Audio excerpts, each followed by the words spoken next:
आपको ये बताते हैं कि आज बिहार के चुनाव की फाइनल डेट शीट आ चुकी है। सबकी नजर है इस बार बिहार की 243 विधानसभा सीटों पर 2 चरणों में चुनाव होंगे। सबसे पहले चरण में 6 नवंबर को 121 विधानसभा सीटों पर वोट डाले जाएंगे।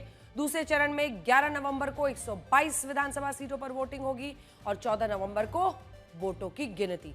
बिहार में इस बार कुल 7 करोड़ 43 लाख वोटर्स अपनी नई सरकार चुनेंगे, जिनमें पुरुष वोटर्स की संख्या 3 करोड़ 92 लाख है और महिला वोटर्स की संख्या बहुत पीछे नहीं है, 3.5 करोड़ है। बड़ी बात यह है कि साल 2000 में जब बिहार का विभाजन हुआ और झारखंड अलग राज्य बना, तब से लेकर आज तक हर चुनाव में जनता ने खंडित जनादेश दिया। एक बार भी ऐसा नहीं हुआ जब किसी एक पार्टी को पूर्ण बहुमत मिला।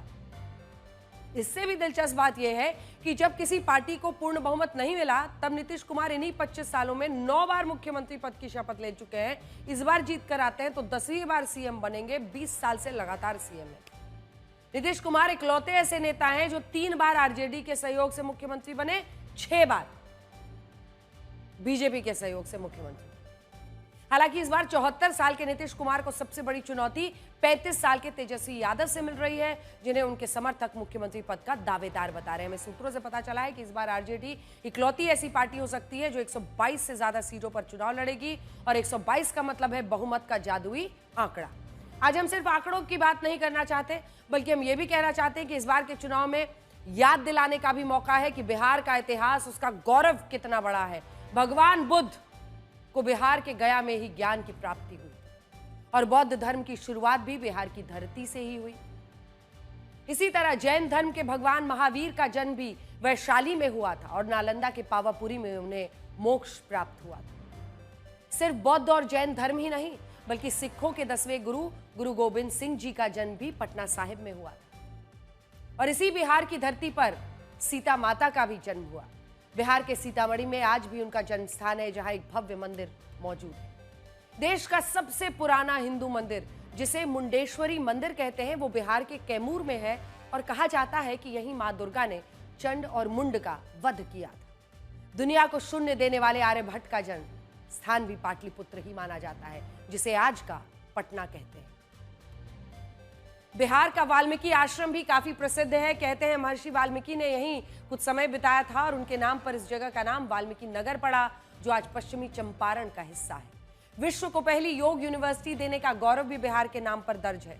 मुंगेर जिले में साल 1964 में सत्यानंद सरस्वती ने इसकी स्थापना की थी। दुनिया को लोकतंत्र का पहला पाठ भी बिहार ने पढ़ाया। वैशाली गणराज्य में करीब 2600 साल पहले राजा के चुनाव हुआ करते थे। इसके अलावा बिहार को ज्ञान, शासन, संस्कृति की भूमि कहा गया।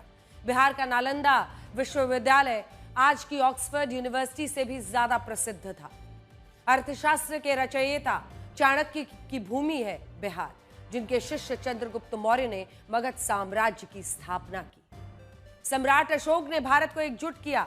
चाणक्य की वजह से पाटलिपुत्र मगध साम्राज्य का केंद्र बना।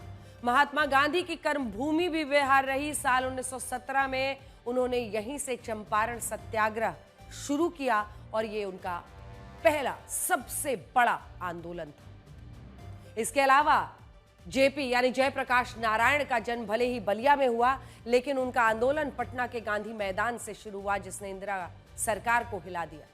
ये सूची बहुत लंबी है, अनंत है। बिहार की धरती ने रामधारी सिंह दिनकर, फणीश्वर नाथ रेणु और विद्यापति जैसे कवि दिए, जिन पर आज भी बिहार गर्व करता है, देश गर्व करता है।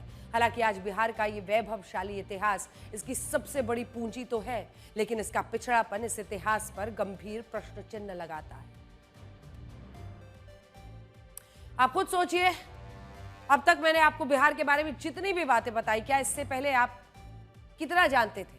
कड़वा सच तो यही है कि एक लैंडलॉक्ड स्टेट होने के कारण बिहार की काफी अनदेखी हुई।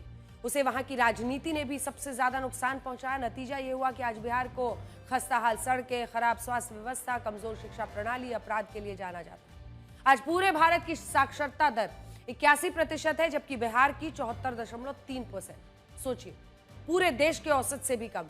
बिहार में स्कूल ड्रॉप आउट रेट भी सबसे ज्यादा है। इसके अलावा बिहार में स्कूल की पढ़ाई के बाद ज्यादातर युवा बच्चा जो उच्च शिक्षा है उसके लिए कॉलेजों में दाखिला नहीं ले पाते। बिहार से पलायन लगातार बढ़ा है। महाराष्ट्र, गुजरात, दिल्ली जैसे शहरों में लोग जाते हैं। हालांकि इन आंकड़ों का मतलब ये बिल्कुल नहीं कि बिहार के सामर्थ्य में कोई कमी है। आज भी बिहार हर साल देश में सबसे ज्यादा आईएएस, आईपीएस, इंजीनियर्स, डॉक्टर्स जरूर देता है। बिहार के सामर्थ्य को नई उड़ान उससे मिलती है।